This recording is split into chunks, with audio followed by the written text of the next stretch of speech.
तो friends, centre chamber की शुरुआत करने से पहले चेंबर के अंदर में क्या क्या इंस्टॉल होता है मैं बता दे रहा हूँ।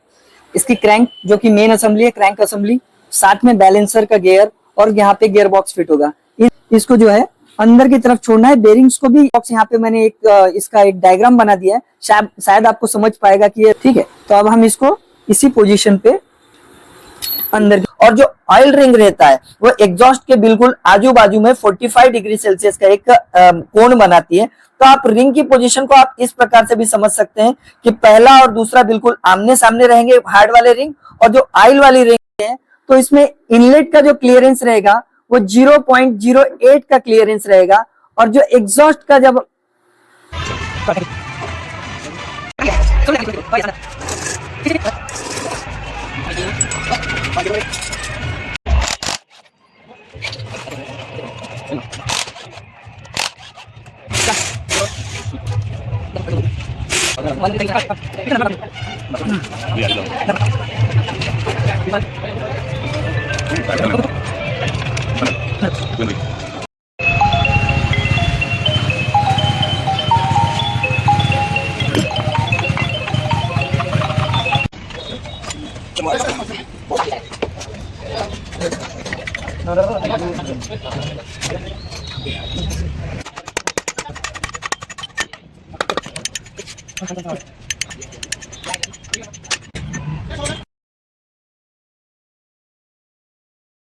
सो friends, welcome back to our channel Shiva S bike point. जैसा कि आपने स्टार्टिंग में ही देखा कि जब हमने गाड़ी की ट्रायल लिया था तो गाड़ी कुछ दूर ही चल पाई थी और एक कचकच कचकच की आवाज हो जाने के बाद में गाड़ी पूरी तरह से लॉक हो गई, गाड़ी आगे चल ही नहीं पाई।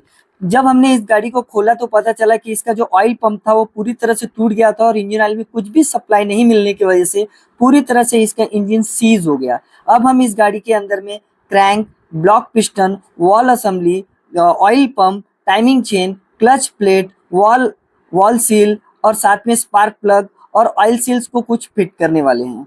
फ्रेंड्स, मुझे मालूम है कि ये वीडियो काफी लंबी हो गई, लेकिन इसके अंदर में A to Z डिटेल वो है जो आपको पूरा मैं बताना चाहता हूँ। जैसे पिस्टन रिलेटेड हो गया, वॉल रिलेटेड हो गया, क्रैंक रिलेटेड हो गया, गियर से रिलेटेड हो गया। तो आप इस वीडियो को पूरी तरह से देखिएगा, स्किप मत कीजिएगा। अगर आपने मेरे चैनल को सब्सक्राइब नहीं किया है तो प्लीज सब्सक्राइब कर लीजिएगा, क्योंकि आगे ऐसी वीडियोस बहुत सारे आने वाली है।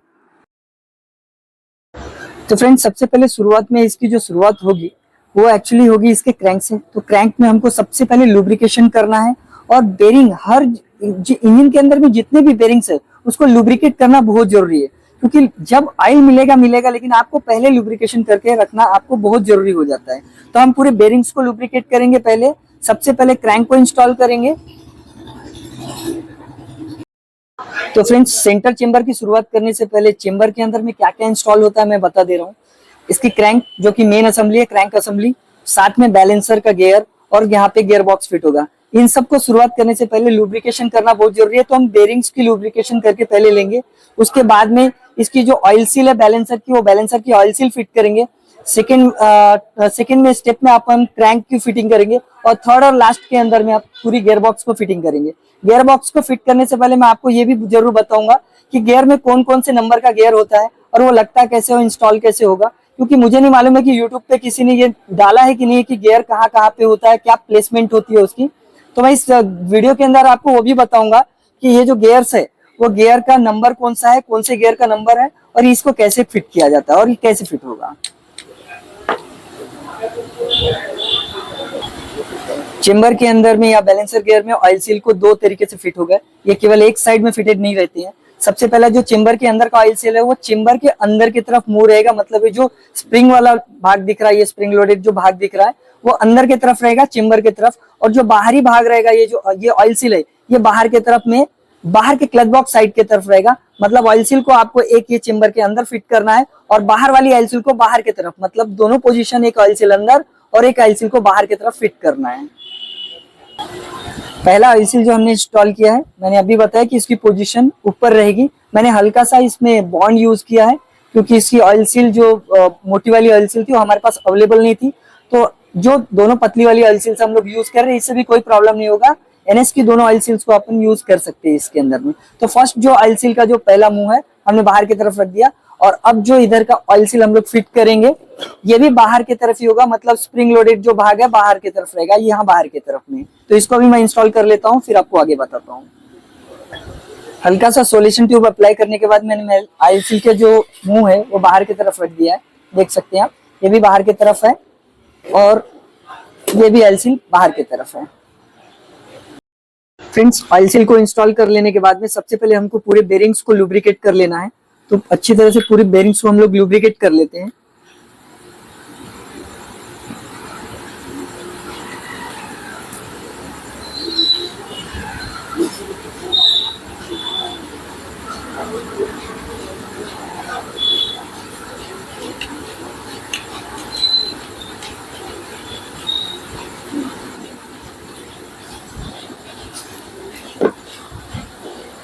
तो फ्रेंड्स, अभी हमको क्रैंक को इंस्टॉल करना है, क्योंकि हम लोग ये जो क्रैंक है वो राइट हैंड साइड के चेम्बर पे इंस्टॉल कर रहे हैं।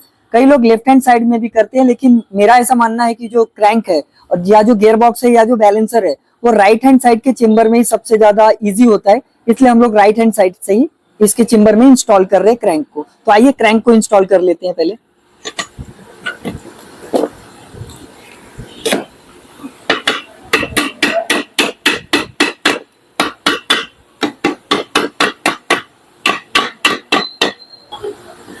क्रैंक को अच्छी तरह से इंस्टॉल कर लेने के बाद में एक बार चेक कर ले कि ये फ्री है कि नहीं फ्री है।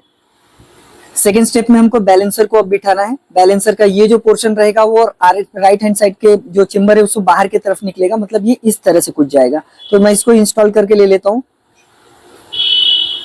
फ्रेंड्स, बैलेंसर गियर को इंस्टॉल करने से पहले सबसे पहले इसको थोड़ा सा लुब्रिकेट कर लेना है। ये जो पोर्शन है इसको लुब्रिकेट कर लेना है, क्योंकि यही जो पोर्शन है वो ऑयल सील के अंदर जाता है, तो हल्का सा ऑयल सील को भी लुब्रिकेट करना है, ताकि ये जब पोर्शन ऑयल सील के अंदर जाए तो ऑयल सील फटने के चांसेस ना हो या स्प्रिंग पलट जाने के चांसेस ना हो। तो हमको इसको हल्का सा लुब्रिकेट करना है और इजीली, बिल्कुल इजी हाथों से इसको जो है अंदर की तरफ छोड़ना है। बेरिंग्स को भी याद रखिए कि आपको ये लुब्रिकेट करना है और इसको इजी, बिल्कुल इजी वे में हम लोगों को धीरे धीरे अंदर की तरफ छोड़ना है। इसको इंस्टॉल करते समय आप ध्यान रखिए कि इसको गोल गोल ऐसा घुमाते घुमाते ही जो है ना नीचे की तरफ आप लेके जाएंगे। अगर आप डायरेक्ट धकेलने की कोशिश करेंगे तो इसकी ऑयल सील की स्प्रिंग या तो टूट जाएगी या तो फिर ऑयल सील पलटने के चांसेस है। तो आप इसको हल्का सा गोल गोल इसको घुमाते हुए नीचे की तरफ आप लेके जा सकते हैं और धीरे धीरे फिर आप इसको ठोक दीजिए नीचे की तरफ।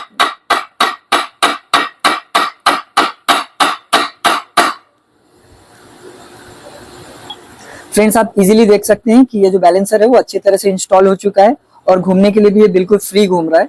अब जब ये बैलेंसर इंस्टॉल हो जाता है तो याद रखिए, बहुत मेन चीज है कि हम इस पट्टी को कभी कभी लगाना भूल जाते हैं और ये कई केसेस में हो चुका है कई मैकेनिक्स के साथ में। तो जैसे ही आप बैलेंसर को लगाते हैं तो सबसे पहले ये जो पट्टी है, जो स्टॉपर प्लेट इसको हम लोग जो कहते हैं, ये स्टॉपर प्लेट को आपको लगा देना है। यहाँ पे 8 नंबर के बोल्ट को यहाँ पे टाइट कर लेना है पट्टी को रख के।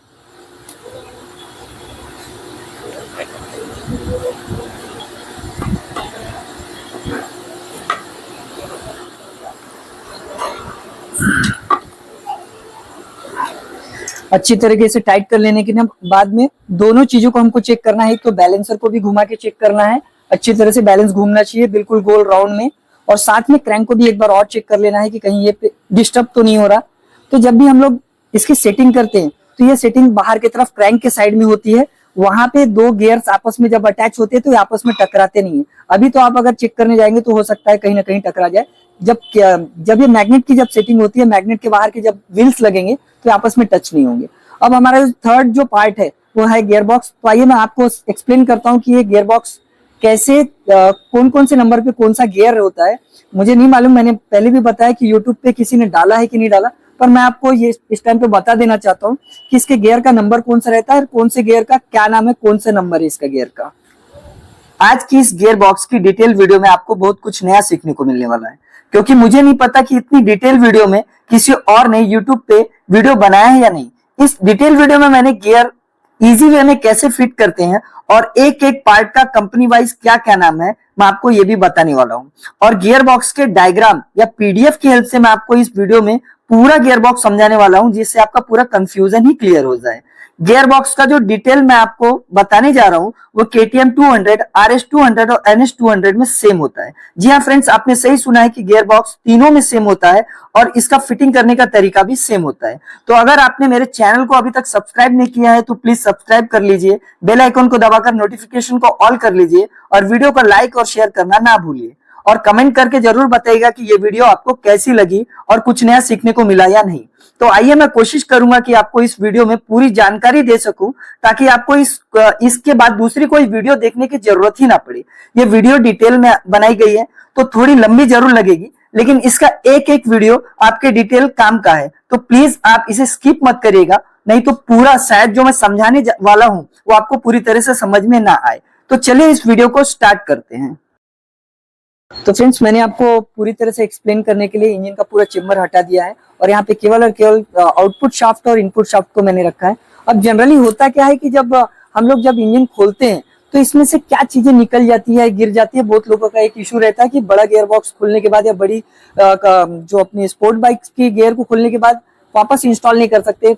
फ्रेंड्स, ये बहुत ही इजी है, बड़े गाड़ियों के अंदर में और इजी होता है। जितनी छोटी गाड़ियों में ये क्रिटिकल रहता है, कॉम्प्लिकेटेड रहता है, ये बड़ी गाड़ियों में और इजी होता है। मैं बताता हूँ कैसे। ये निकलेगा यहाँ से, ठीक है। देखिए ये जो पोर्शन था ये ऐसे ही फिट होगा। अगर आप सोचेंगे कि ये वाला पोर्शन ऐसे फिट हो जाए तो नहीं फिट होगा, क्योंकि आप देख सकते हैं कि यहाँ जो है ये पोर्शन उठा हुआ है, इसके स्लॉट में बैठा ही नहीं है। ये पोर्शन, ये स्लॉट जो है इसके स्लॉट में बैठा ही नहीं है। तो आपको जब भी ये फिट होगा, ये देखिए ये इसी पोर्शन में फिट होगा। आप देख सकते हैं कि इसके स्लॉट में इजिली फिट हो गया है। तो ये पहला एक हो गया। उसके बाद में आप देख सकते हैं कि ये बुश फिट होगा, यहाँ का जो बुश है ये बुश फिट होगा।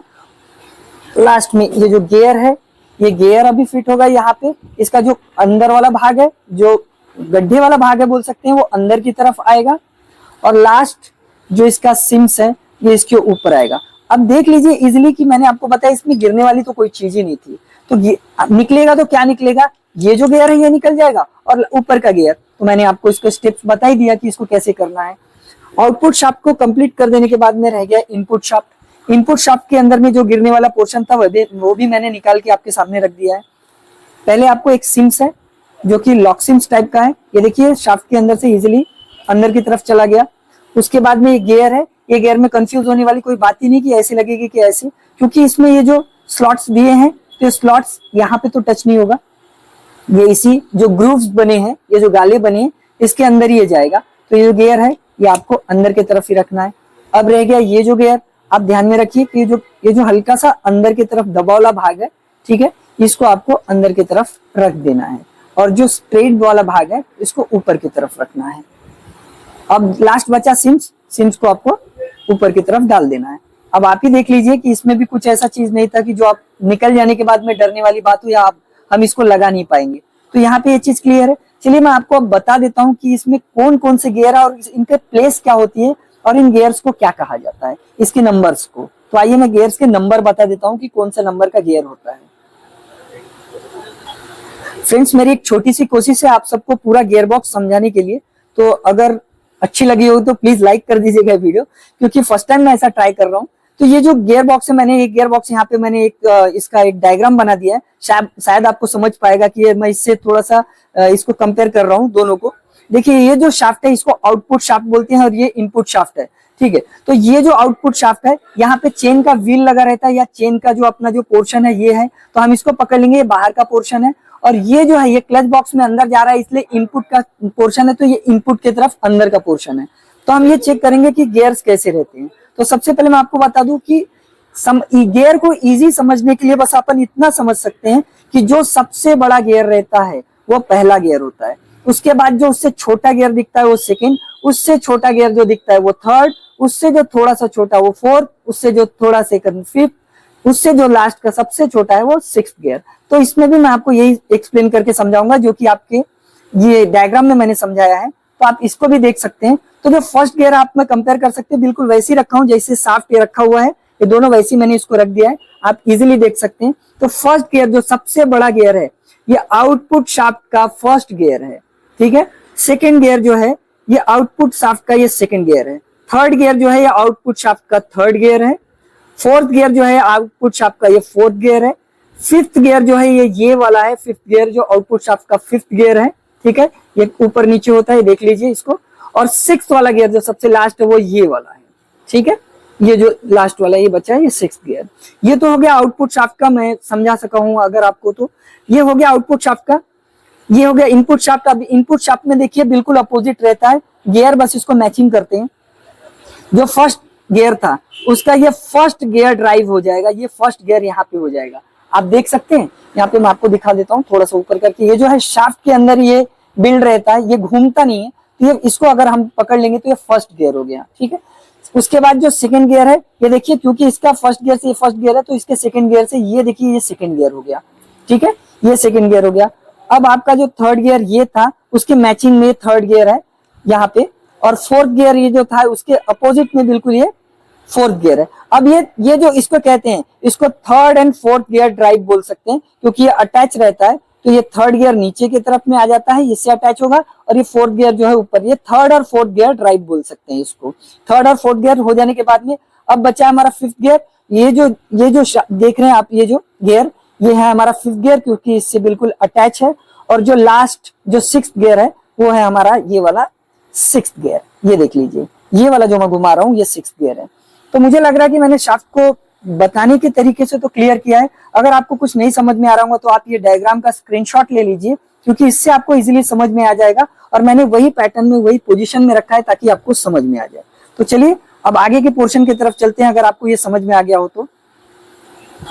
तो फ्रेंड्स अभी गियर पूरे जो आउटपुट और इनपुट शाफ्ट को अंदर की तरफ इंस्टॉल करना है चेंबर में। तो देख लीजिए इसकी पोर्शन क्या रहेगी, ये जो शाफ्ट रहेगा वो क्लच बॉक्स की तरफ जाएगा, और ये जो आउटपुट शाफ्ट का जो भाग है जो हम व्हील लगाते हैं वो बाहर की तरफ निकलेगा। मतलब इसकी पोजीशन कैसी रहेगी आप देख लीजिए, ये ऐसी पोजीशन, ठीक है। तो अब हम इसको इसी पोजीशन पे अंदर की तरफ लेंगे। तो फ्रेंड्स लगाते लगाते कई बार ये हो जाता है कि ये सिम्स बार बार नीचे की तरफ गिर जाता है, तो इसको हल्का सा थोड़ा सा ग्रीस हम लगाएंगे ताकि ये सिम्स गिरे ना।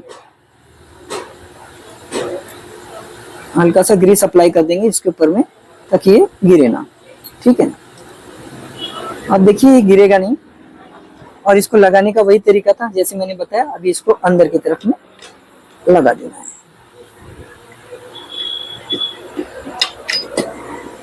आप देख लीजिए यहाँ पे बिल्कुल इजीली लग चुका है ये, ठीक है। अब हम इसका जो गियर ड्रम है उसको अभी लगाएंगे इसके अंदर में।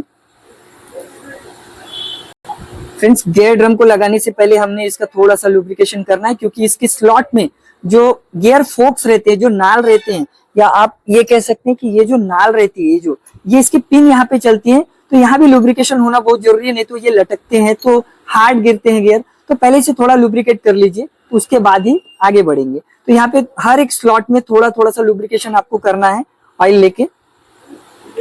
ये कुछ इस तरह से हो जाएगा। फ्रेंड्स आप सिंथेटिक ऑयल ही यूज करें, जो कि सबसे बेस्ट रहेगा स्पोर्ट्स बाइक के लिए, तो हम लोग सिंथेटिक ऑयल ही यूज करते हैं। तो देख लीजिए ड्रम पूरी तरह से तैयार हो गया है, लुब्रिकेट हो गया। अब हमारा जो गियर है उसको भी लुब्रिकेट करना है इसको फिट करने से पहले, तो आइए लुब्रिकेट कर लेते हैं उसको भी।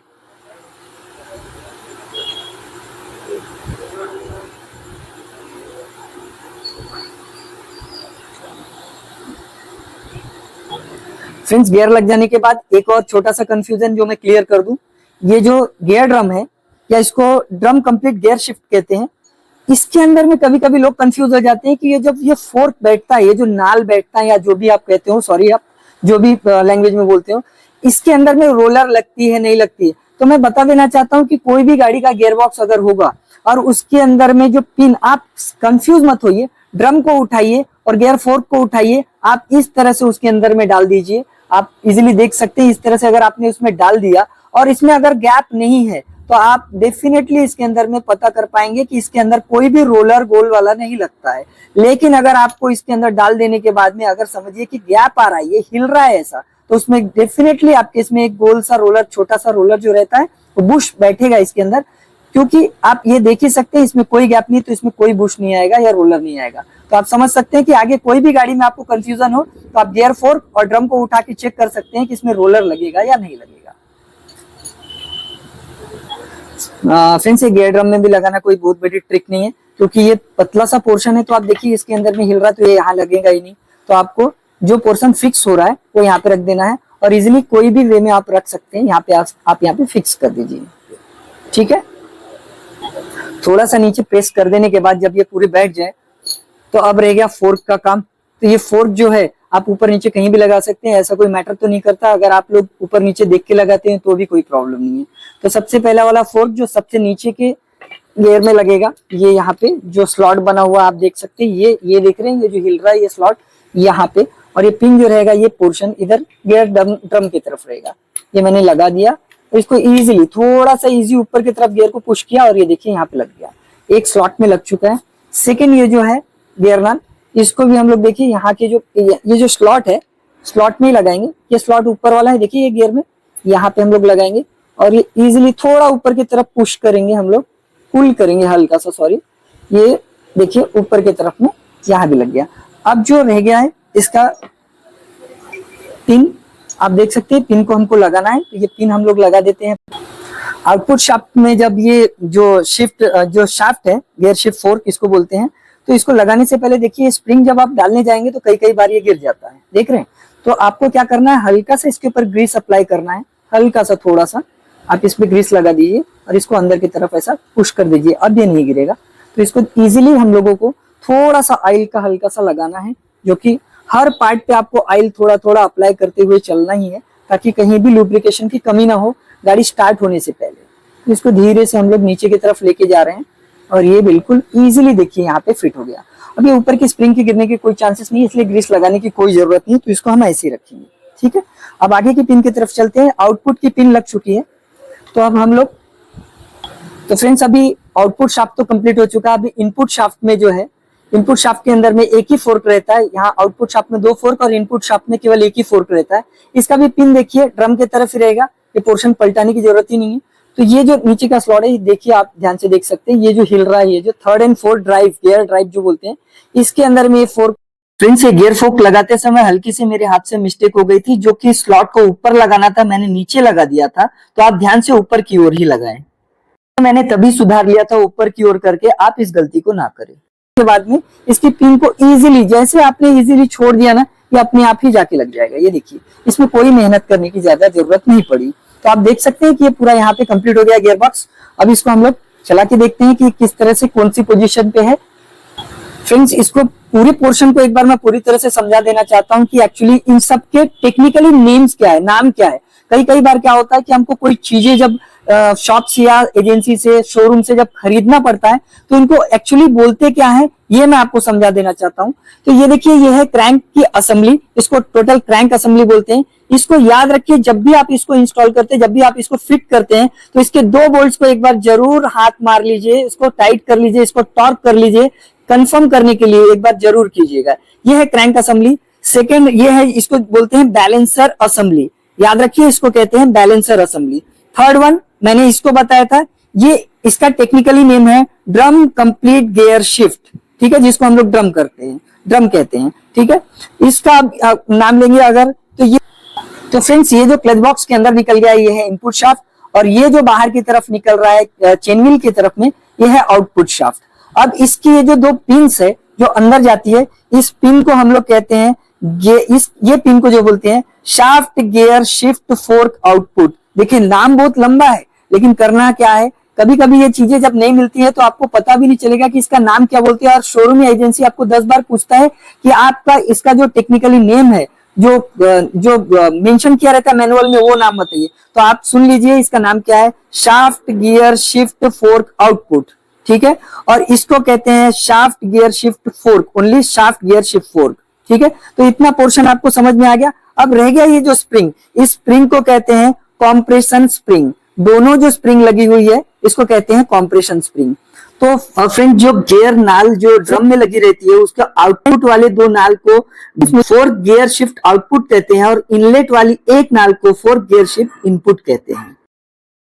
इसको आप पूरी डिटेल में समझाया है। अगर कुछ रह गया होगा तो आप कमेंट्स में बता दीजिएगा, मैं आपको पूरा और डिटेल में बता दूंगा। कुछ छूट गई हो तो उसके लिए मैं सॉरी चाहता हूँ। और आगे आप इसको असेंबल करने की जो प्रोसेस है उसको आगे बढ़ाते हैं। तो फ्रेंड्स, पूरे चेम्बर के ऊपर में हल्का सा सॉल्यूशन ट्यूब या 3 बॉन्ड या एना बॉन्ड जो भी आप बोले, हल्का सा अप्लाई करने के बाद में पैकिंग को लगा दिया गया है। मैं फिर भी बता देना चाहता हूँ कि आप इसको रबर सॉल्यूशन इसमें यूज ना करें। आप जो एनाबॉन्ड 696 टाइप का जो रहता है व्हाइट सॉल्यूशन, आप उसको यूज किए तो अच्छा रहेगा, क्योंकि जो रबर सॉल्यूशंस रहते हैं वो इंजन के अंदर चला जाता है और जो ऑयल के पैसेजेस है उसमें जाने के बाद में जो इंजन ऑयल की सप्लाई है वो रुक जाती है। ऑयल की सप्लाई नहीं मिलने की वजह से कई बार धीरे धीरे धीरे इंजन खराब होता है। तो सॉल्यूशन ट्यूब उसका बहुत बड़ा जिम्मेदार रहता है, इसलिए आप इस व्हाइट सॉल्यूशन को यूज करें, ना कि रबर सॉल्यूशन। तो चलिए इसका भी चेम्बर पैक कर लेते हैं और अपना जो हमारे पास जो इंजन स्टैंड है उस पे हम लेंगे, क्योंकि ये नीचे स्टैंड पे हम लोगों ने इसलिए लिया था कि ये चेम्बर को आपको एक्सप्लेन करना था। अब इंजन स्टैंड के ऊपर लगाने के बाद ही हम लोग आगे का एक्सप्लेनेशन पार्ट चालू करेंगे।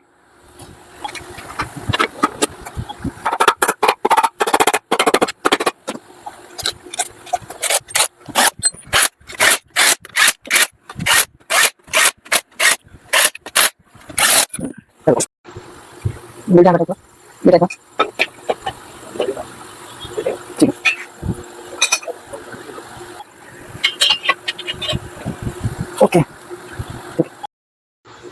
फ्रेंड्स, ये दो प्रकार की चाबी या की होती है, एक चंद्राकार जो होती है और एक जो है स्ट्रेट रेक्टेंगल टाइप की रहती है। तो ये जो स्ट्रेट रेक्टेंगल टाइप की होती है वो बैलेंसर गियर में लगेगा, और ये जो चंद्राकार हाफ मून जो रहता है वो लगेगा क्रैंक के अंदर में। तो इसको हम लोग लगा के ले लेते हैं।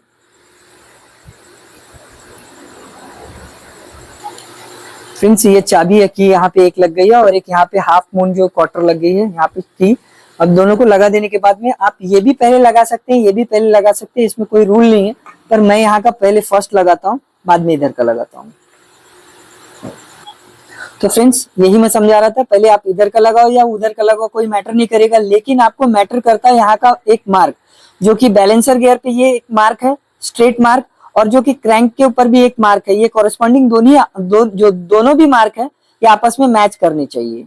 और ये जब ये मार्क मैच कर जाते हैं तो आप देखेंगे कि क्रैंक को किसी भी मोशन में आप घुमाएंगे, किसी भी तरह से आप मूवमेंट करोगे तो क्रैंक कहीं भी टकराएगी नहीं, चाहे आप इधर से घुमाओ या दोनों साइड से, कौन से भी साइड से आप घुमाओगे तो भी ये क्रैंक आपस में टकराएगी नहीं। तो इसलिए ये गियर को मैच करना बहुत जरूरी हो जाती है। मार्क मैच हो जाने के बाद में आपको एक वाइसर लगाना है और एक नट, इसको टाइट कर लेना है। नट को टाइट कर लेने के बाद में एक एलन की बोल्ट है, इसको यहाँ पे लगा लेना है और फुल टाइट कर लेना है। यहाँ पे 6 नंबर की एलन की बोल्ट को फुल टाइट कर लीजिए। यहाँ पे यहाँ की सभी चीजों को इंस्टॉल कर देने के बाद में नट बोल्ट्स को, अब यहाँ जो आपका पिकअप कॉइल या पल्सर कॉइल है वो 8 नंबर के 2 बोल्ट से फिट होते हैं, तो 8 नंबर के ब्लैक बोल्ट्स को हम लोग यहाँ पे इंस्टॉल कर लेते हैं। यहाँ पे एक छोटी सी गलती हो गई थी कि हमने पिकअप कॉइल को पहले इंस्टॉल कर लिया था। पिकअप कॉइल को इंस्टॉल करने के बाद अब जो वन वे की जो व्हील है ये लगना मुश्किल हो जाएगा, तो इसलिए हमको अब पहले पिकअप कॉइल को निकाल लेना है। उसके बाद में ये व्हील को लगाने से पहले ये जो छोटे व्हील्स है इसको लगाना है, उसके बाद वन वे व्हील को इंस्टॉल करना है। ये व्हील पहले लगेगा, ये सेंटर ड्राइव हो गया और ये सेल्फ के लिए ड्राइव हो गया। देख लीजिए इसकी पोजीशन, ये व्हील कुछ इस तरह से लगेगा। सेल्फ का ये जो व्हील है ये ऊपर की तरफ आएगा, ये नीचे की तरफ गया। अब ये जो आपका वन वे का जो व्हील है ये लग जाएगा कुछ इस तरह से, और उसके बाद में जो इसका स्टॉपर प्लेट है हम वो लगाएंगे। स्टॉपर प्लेट को पिकअप कॉइल की 2 होल को छोड़ के जो इधर की साइड होल है उसके अंदर में हमको ये प्लेट को लगा देना है। व्हील के पोर्शन को कंप्लीट करने से पहले मैं फिर आपको बता दूं, पहले ये व्हील लगेगा। आप ये व्हील को भी पहले लगा सकते हैं या तो ये बाद में भी लगा सकते हैं। मैंने ये व्हील को अभी लगा दिया है, और ये फिर वन वे की व्हील लगेगी, फिर स्टॉपर प्लेट लगेगा। उसके बाद एंड में आप चाहे तो ये भी लगा सकते हैं, या मैग्नेट लगा लेने के बाद में, फ्लाईव्हील लगा लेने के बाद भी इसको आप इंस्टॉल कर सकते हैं। ये एक चंद्राकार जो चाबी है ये अब लास्ट में लगेगी यहाँ पे, और उसके बाद में मैग्नेट को यहाँ पे लगाया जाएगा। ये पूरी तरह से अभी मैग्नेट बैठ चुका है। फ्रेंड्स, ये अब लास्ट में सब कुछ पूरा लगा लेने के बाद में ये पिकअप कॉइल को हम लोग अब लगा देंगे। यहाँ 2 बोल्ट 8 नंबर के लग जाएंगे ब्लैक वाले, इनको हम लोग लगाएंगे, छोड़ देंगे, ओके ना। लास्ट मैग्नेट के अंदर में आपको ये बोल्ट को लगा देना है। फ्रेंड्स, अगर आप इस बोल्ट को लगा रहे हैं तो सबसे पहले एक तो थ्रेड लॉकर लगाइए, नहीं है अगर आपके पास में तो हल्का सा सॉल्यूशन ट्यूब अप्लाई कर दीजिए और वापस से बोल्ट को लगा लीजिए।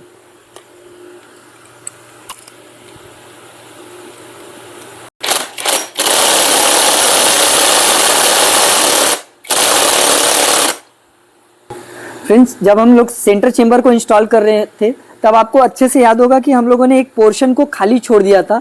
वो ये है न्यूट्रल की पोजीशन, जो कि इसके अंदर में एक स्प्रिंग लगेगी और एक ये पिन लगती है, या एक बोल सकते हैं एक प्रकार का छर्रा है जो कि अंदर की तरफ लगेगा। तो न्यूट्रल की पोजीशन ये जो दिखाता है इसको अपन अलग कर लेंगे। सबसे पहले यहाँ पे एक स्प्रिंग को डाल देंगे, यहाँ पे एक स्प्रिंग इंस्टॉल होगा और बाद में ये एक पिन है जो इसके अंदर डाल देंगे। यही न्यूट्रल को शो करता है। जब ये टच होता है तो इस पिन को टच करता है, तभी यहाँ पे न्यूट्रल इंडिकेट करता है। क्लच बॉक्स का सेक्शन स्टार्ट होने से पहले कुछ चीजें हैं जो देख लेते हैं। ये पहले हम लोग क्रैंक को रेडी करेंगे, ऑयल पंप को इंस्टॉल करेंगे, ठीक है। यहाँ पे गियर की चेक करेंगे, जो स्टार लगती है ये चेक करेंगे। उसके बाद क्लच के हाउसिंग को इंस्टॉल करेंगे। तो आइए सबसे पहले ये लगा लेते हैं। ये स्पेसर है, स्पेसर को हमने लगा लिया। ये क्वार्टर लॉक है एक, इसको हमने यहाँ पे एक की क्वार्टर टाइप का है जो कि आधा चांद बोल सकते हैं। इसकी पोजीशन में हमको सबसे पहले ये देखना है कि बाहर एक कॉरेस्पॉन्डिंग ऐसा मार्क है लाइनिंग का, इसको हमको बाहर की तरफ रखना है। मार्क से मार्क ऊपर की तरफ रहेगा। उसके बाद में ये जो गियर है इसको आप उल्टा सीधा कैसे भी लगा सकते हैं, इसमें कोई ऐसा ये नहीं रहता है। आपने इसको लगा बताया, इसमें आप उल्टा सीधा कैसे भी लगा के इसको लगा सकते हैं।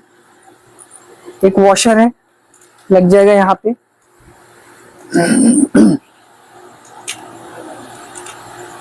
सॉरी, ये वॉशर नहीं है यहाँ का, ये वॉशर एक लग चुका है यहाँ पे। ये नट को फिर लगा देना है हमको यहाँ पे। एक वॉशर लगाने के बाद में इसको क्लॉकवाइज ही घुमाना है, जैसे घूमता है ये क्लॉकवाइज ही इसको रोटेट करके टाइट कर लें। ऑयल पंप को अभी लगा देना है फ्रेंड्स। ऑयल पंप में एक बात ध्यान रखिए कि इसमें भी, यहाँ भी छोटे गियर में भी एक मार्क है, एक मार्क है यहाँ पे देखिए छोटा सा, और यहाँ बाहर भी इसके आउटर में एक मार्क है। तो इन मार्क्स को मैच करना है, या फिर ऐसा करना है कि अगर ये गियर कभी पलट जाए तो वापस से दो मार्क्स को बाहर ही रखना है। ऑयल पंप इंस्टॉल करने से पहले ये दो डॉवल्स है, इनको डॉवल्स को आपको लगा देना है, एक यहाँ पे और एक ऊपर में। ये दो डॉवल्स लग गए। अब आपको ऑयल पंप को यहाँ पे इंस्टॉल कर देने। कट वाला भाग जो है हल्का सा स्लॉट है, वो स्लॉट वाले कट वाले भाग में चले जाएगा। तो आप अगर ये निकल भी जाता है तो इसको प्रॉपर लगा दीजिए। उस मैकेनिक से यहाँ ही गलती हुई थी, जहाँ पे जब हमने ये देखे थे कि इसका ये ऑयल पंप टूट गया था, यहाँ पे कुछ ना कुछ पोर्शन में गलती हुआ है, इसी वजह से ऑयल पंप की व्हील टूट गई थी। तो इसको हम लोग लगा लेते हैं, और यहाँ पे एक सर्क्लिप लगाना है, वो भी बाकी है। तो इसको लगाने से पहले मैं आपको समझा रहा था बस कि ये लगाना कैसा है। और ये सबसे पहले आप इसके बोल्ट्स को तीनों बोल्ट लगा लीजिए, फिर उसके बाद में ये गियर और बाद में ऊपर से सर्क्लिप। गियर स्टार को लगाना है। अभी गियर की जो पोजीशन इसी के ऊपर डिपेंड करती है कि कौन से पोजीशन पे गियर है। जब ये घूमता है तब गियर की पोजीशन पता चलती है। तो एक पिन है, इसको थोड़ा सा करना क्या है कि इसको एक पेचकस की मदद से जो एडजस्टर है इसको नीचे ले लिए, ठीक है। ये स्टॉपर प्लेट है, इसको नीचे ले लीजिए और पिन को पहले लगा लेना है। फिर ये साथ में एक स्पेसर है और साथ में गियर स्टार है, इसको लगा देना है।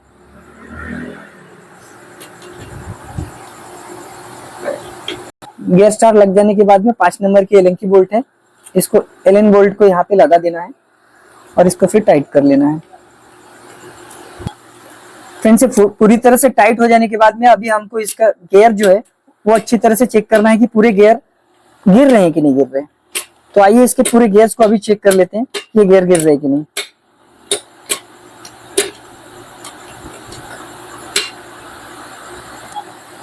ये जो पोजीशन है छोटा सा कट स्टार, वो न्यूट्रल की पोजीशन है। ये फर्स्ट गियर, ये neutral, second gear, third gear, fourth gear, fifth gear, last 6th gear. 6 gear बरोबर पड़ रहे हैं और इसको उतारने का भी वही पैटर्न है। 5th, 4th, 3rd, 2nd और ये न्यूट्रल। गियर की पोजीशन को चेक करने के बाद में गियर शाफ्ट को इजीली इंस्टॉल कर ले। ये यहाँ ये दोनों स्प्रिंग के बीच में स्लॉट फंस गया और आपको धीरे से नीचे की तरफ में पुश करना है और इसको अंदर ढकल देना है। आप देखिए कि ये गियर पूरी तरह से शाफ्ट के साथ में रेडी हो गया है। बुश को अब क्लच बॉक्स के साथ में जो इनपुट शाफ्ट है उसके अंदर पहले डालना है, फिर क्लच हाउसिंग को इंस्टॉल करना है। याद रखिए कि क्लच हाउसिंग को लगाते समय ये जो गाइड है ये बीच में आती है, आप देख रहे हैं यहाँ पे टच हो जाती है, तो ये गाइड को थोड़ा सा ऊपर की तरफ पोजीशन पे आपको लेना पड़ेगा और फिर ये इजीली यहाँ पे सेट हो जाएगी। ठीक है, यह गियर को भी थोड़ा सा एडजस्ट करना है। आप अंदर की तरफ आप देखेंगे कि पूरा सेट हो गया। अब ये जो पोजीशन है आप देख सकते हैं, अगर मैं दिखा दूं आपको, ये भी प्लेन पोजीशन है, ये गियर की भी प्लेन पोजीशन है। तो यहाँ बिल्कुल अच्छी तरह से ये मैच हो चुका है, मिक्स हो चुका है। अगर ऊपर या नीचे हो जाएगा तो ये वापस से ऑयल पंप फूट सकता है, इसलिए इसकी पोजीशन को अच्छी तरह से ध्यान में रखिए और इसको प्लेन पोजीशन पे ही रखिए। ये पूरी तरह से मिक्स रहना चाहिए आपस में। बीच में एक स्पेसर वॉशर बीच वाला, क्लच प्लेट को अंदर डाल दिया गया है। क्लच प्लेट को, इसमें ऐसा कोई बहुत बड़ा फंडा नहीं है, तो इसको बीच में क्लच प्लेट, एक प्रेशर प्लेट, एक क्लच प्लेट, प्रेशर प्लेट, ऐसा करके 6 क्लच प्लेट और 5 सेंटर प्लेट या प्रेशर प्लेट का ये पूरा ग्रुप है ये। तो इसको अभी लगाने का कोई मेथड में कोई भारी चीज नहीं है, आप इसको आराम से लगा सकते हैं।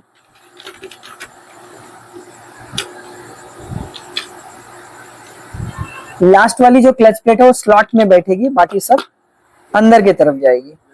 अंदर के नहीं फ्रेंड्स, आपने देखा पूरी क्लच प्लेट अंदर चली गई और केवल लास्ट वाली जो क्लच प्लेट है, फ्रिक्शन प्लेट, वो केवल इस स्लॉट में एक प्लेट रह जाएगी। एक वॉशर और एक नट, इसको एंटी क्लॉकवाइज घुमाना है तब ये टाइट होगा।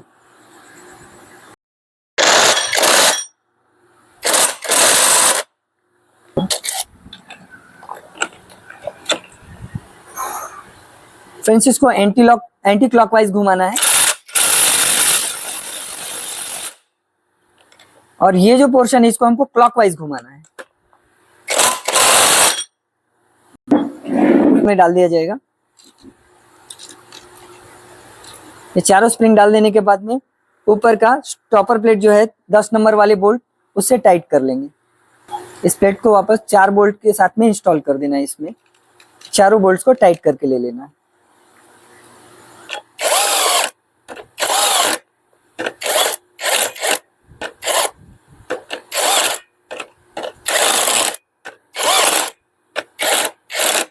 तो फ्रेंड्स, मैं यहाँ पे आप सभी से माफी चाहूंगा कि मुझे पिस्टन रिंग का पार्ट समझाने के लिए अलग से इस पार्ट के वीडियो पर वॉइस देना पड़ रहा है, क्योंकि काम करते करते कब रात के 3 बज गए और कब माइक बंद हो गया पता ही नहीं चला। तो यह हो सकता है कि अलग वॉइस ओवर करते समय थोड़ा वीडियो और आवाज अलग जाए, तो प्लीज एडजस्ट कर लीजिएगा। पर मैं इस वीडियो और पिस्टन को समझाने के लिए कोई कसर नहीं छोड़ूंगा। इनको फिट करने से पहले पिस्टन को समझना जरूरी है, तो इसे समझाने के लिए मैंने मार्कर से इनलेट और एग्जॉस्ट का मार्क बना दिया है।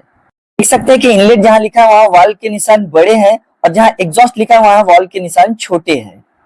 पिस्टन में जो पहला रिंग रखता है वो रहता है ऑयल एक्सपेंडर रिंग, या आप उसको बोल सकते हैं जिगजैग रिंग, जो कि जिगजैग टाइप का रहता है। जब आप इसे लगाते हैं तो इसे इनलेट की तरफ एम जो साइज रहती है ना, एम साइज, वैसी टाइप के लगा के इनलेट की तरफ कार्बोरेटर के साइड में आप इसे कहीं भी रख सकते हैं। एम वाली जो साइज रहेगी वो कार्बोरेटर के साइड आप कहीं भी रख सकते हैं, जो जिगजैग रिंग हो गई। सेकेंड जो रिंग रहेगी, जो ऑयल रिंग्स रहते हैं, ऑयल रिंग को आपको एग्जॉस्ट के तरफ में, दोनों ऑयल रिंग को आपको एग्जॉस्ट की तरफ दोनों साइड रखना है। मतलब कंपनी जो यहाँ पे रिकमेंड करती है वही पिस्टन की रिंग की सेटिंग हमें आज यहाँ पे करना है। तो कंपनी का रिकमेंडेशन ये रहता है कि आपको चारों रिंग अलग अलग साइड से रखना है, वो तो हम लोगों को पता है, पर किस पोजीशन में रखना है उसको आज मैं एक्सप्लेन करने जा रहा हूँ कंपनी वाइज, बिल्कुल कंपनी के हिसाब से।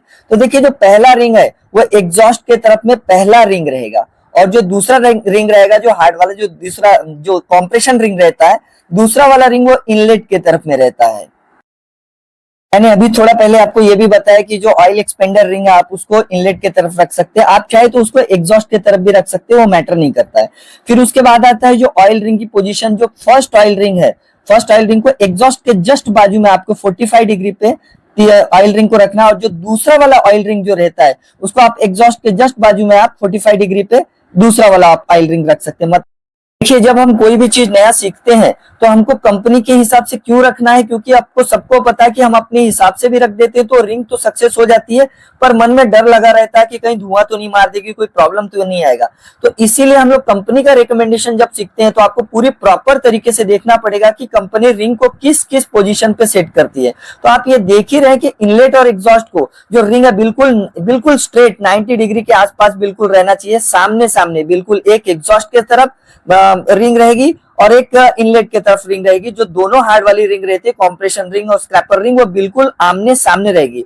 और जो ऑयल रिंग रहता है वो एग्जॉस्ट के बिल्कुल आजू बाजू में 45 डिग्री सेल्सियस का एक कोण बनाती है। तो आप रिंग की पोजीशन को आप इस प्रकार से भी समझ सकते हैं कि पहला और दूसरा बिल्कुल आमने सामने रहेंगे हार्ड वाले रिंग, और जो ऑयल वाली रिंग रहेगी वो एग्जॉस्ट की तरफ, तीसरा और चौथा आजू बाजू एग्जॉस्ट के आजू बाजू में ही रहेगा। ये कंपनी की एग्जैक्ट सेटिंग है जो कि कंपनी बजाज आपको रिकमेंड करती है कि आपको रिंग की पोजीशन यही रखना है। तो आप समझ सकते हैं कि मैं जो बता रहा हूं ये पिस्टन रिंग की ओरिजिनल कंपनी की सेटिंग आपको दिखा रहा हूं। आप इसका स्क्रीनशॉट भी ले सकते हैं। पिस्टन रिंग लग जाने के बाद में सबसे इंपॉर्टेंट चीज अब ये हो जाता है कि उसकी रिंग और पिस्टन को अच्छी तरह से लुब्रिकेट करना, साथ में उसके ब्लॉक को भी लुब्रिकेट करना है। तो याद रखिए लुब्रिकेशन में कोई कमी ना छोड़े और ऑयल को अच्छी तरह से पिन, रिंग और पिस्टन पे लगा ले। अब एक और ट्रिक जो मैं आपको बताने जा रहा हूँ वो बहुत कॉमन ट्रिक है, अगर चाहे तो आपको नहीं पता है तो आप यहाँ भी आप सीख सकते हैं।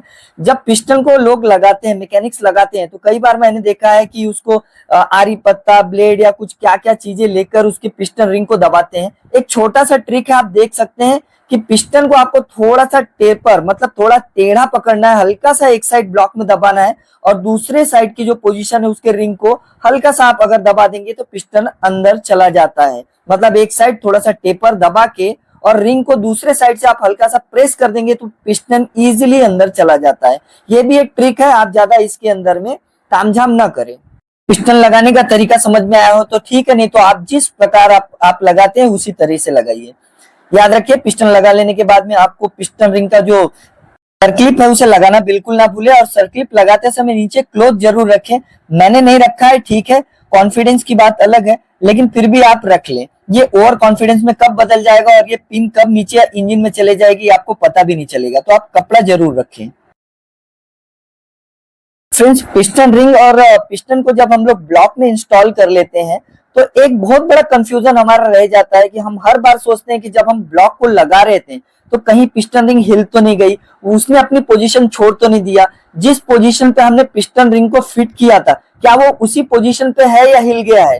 तो ये कंफ्यूजन हरदम हमारे दिमाग में एंडिंग में डाउट रह जाता है। तो मैं आज आपको यहाँ पे एक वीडियो में इसके अंदर में हम आपको दिखाना चाहता हूँ कि जब आप ऊपर नीचे ब्लॉक पिस्टन को, पिस्टन और ब्लॉक को जब ऊपर नीचे लेते हैं, सॉरी पिस्टन को जब ऊपर नीचे लेते हैं तो याद होगा आपका एग्जॉस्ट रिंग मतलब साइलेंसर वाला जो एंडिंग वाला रिंग है वो पिस्टन के सबसे टॉप पे रहता है। और वो रिंग पे याद रखिए अगर कोई एक लाइनिंग जैसी आ रही है आपके ब्लॉक के, जो ब्लॉक है जो आपका, वो ब्लॉक में जब आप पिस्टन को ऊपर नीचे कर रहे हैं तो लास्ट में साइलेंसर की तरफ एक लाइन बीचों बीच में अगर आपकी बन रही है तो आप देख लीजिएगा, आपको खुद से पता हो जाएगा कि हमने जो पिस्टन रिंग की जो पोजीशन सेट किया था वो परफेक्ट है। अगर ये लाइन सेंटर में ना आके इधर उधर आ रही है तो आप समझ लीजिए कि आपकी पिस्टन रिंग हिल चुकी है।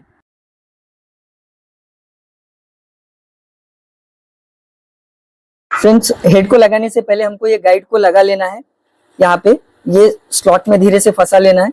आप केमचेन को ये भी यहाँ भी इस पोर्शन पे भी केमचेन को लगा सकते हैं या फिर आप हेड पूरा इंस्टॉल कर लेने के बाद भी लगा सकते हैं। तो हम पहले हेड को पूरा इंस्टॉल कर लेंगे, उसके बाद केमचेन और टाइमिंग लगाएंगे।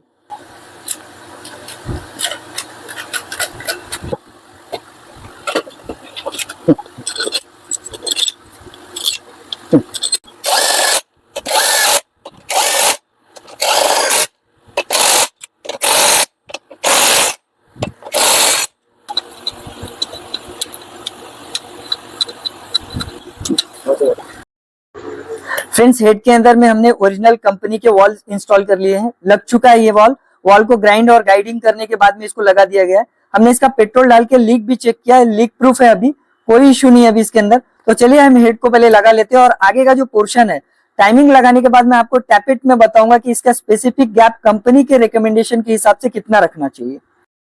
फ्रेंड्स, टाइमिंग को लगाने से पहले हमको यहाँ के टी मार्क को मैच करना है।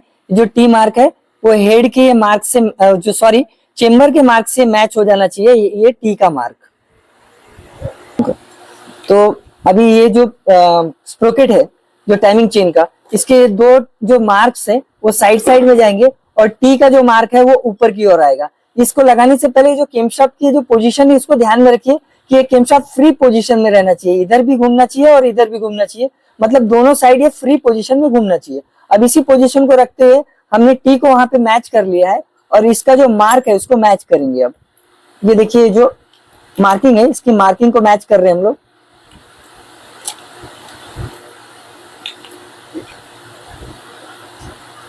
आप देख सकते हैं कि यहाँ पे जो टी है टॉप मार्क पे टी बिल्कुल आ गया और ये मार्क्स जो है जो साइड मार्क्स है वो भी बिल्कुल हेड के आजू बाजू में आ गए। इसी पोजीशन पे टी भी मैच है वहां के मैग्नेट की साइड से और यहाँ की टाइमिंग स्प्रोकेट भी मैच हो गई। तो यहाँ पे टाइमिंग का पोर्शन कंप्लीट हो जाएगा जब हम यहाँ पे एलन की बोल्ट लगा के टाइट कर लेंगे। तो टाइमिंग लग जाने के बाद में 12 नंबर के जो बोल्ट को है हमको केमशाफ्ट में टाइट कर लेना है।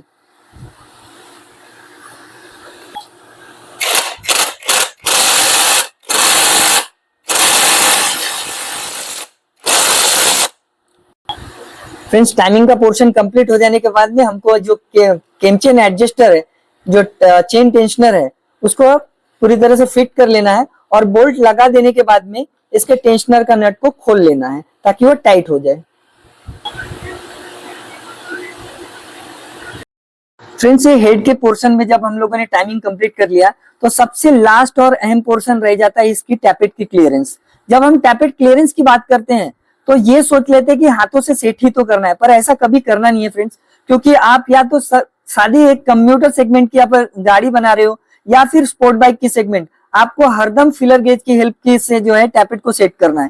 क्योंकि जिस तरह से हम लोग नीचे क्रैंक ब्लॉक पिस्टन की सेटिंग को जितना महत्व देते हैं उतना ही हमको वैल्यू जो है हेड की सेटिंग में भी देना है। तो फ्रेंड्स याद रखिए आपको फिलर गेज से ही सेटिंग करना है। तो इतना अभी जब भी हम लोग NS RS इन गाड़ियों का हेड बनाते हैं का जो क्लियरेंस रहता है जो एक इनलेट जो कार्बोरेटर साइड का क्लियरेंस है वो 0.05 का है और जो एग्जॉस्ट जो साइलेंसर वाला जो क्लियरेंस है वो 0.08 का बनाना है। तो याद रखिए हमको 0.05 का इनलेट बनाना है और 0.08 का एग्जॉस्ट में बनाना है। तो आइए इसकी सेटिंग करके ले लेते हैं हम। तो फ्रेंड्स फिलर गेज के साथ इनलेट और एग्जॉस्ट वाल्व की सेटिंग करते समय आपको ये याद रखना है कि फिलर गेज को चारों वाल्व में अलग अलग से सेटिंग करें। जैसे कि एक ही जो फिलर गेज की पत्ती से आप दो वाल्व को एडजस्ट एक साथ ना करें, तो अलग अलग वाल्व की सेटिंग करें, उससे सबसे बेटर क्लियरेंस मिलता है। और याद रखिए कि जो फिलर गेज है वो अंदर इतना टाइट ना हो जाए कि उससे कॉम्प्रेशन लूज हो जाए और इतना लूज ना हो जाए कि उससे टिक टिक की आवाज करे। तो फिलर गेज दोनों अंदर बाहर हल्के से हाथ से हिलना चाहिए, इतना क्लियरेंस उसके अंदर रहना चाहिए। तो फ्रेंड्स बचे हुए पार्ट जैसे कूलेंट का फैन बॉडी का कवर और clutch cover, magnet cover, top cover, इन सबको फिट कर लेने के बाद में इंजन को ऊपर चेचिस में असेंबल करते हैं और फिर देखते हैं कि इसका स्ट्रोक कैसा आया है, पहले की आवाज बनी कि नहीं बनी, इसमें कोई प्रॉब्लम रह गई कि नहीं रह गई। तो आइए इसके स्ट्रोक को सुनते हैं। लेकिन फ्रेंड्स अगर उससे पहले अगर मेरे चैनल को आपने सब्सक्राइब नहीं किया तो प्लीज चैनल को सब्सक्राइब कर लीजिए। अगर वीडियो आपको अच्छी लगी तो लाइक कर दीजिए और कमेंट करके जरूर बताइएगा कि ये वीडियो आपको कैसी लगी और शेयर करना ना भूलिएगा।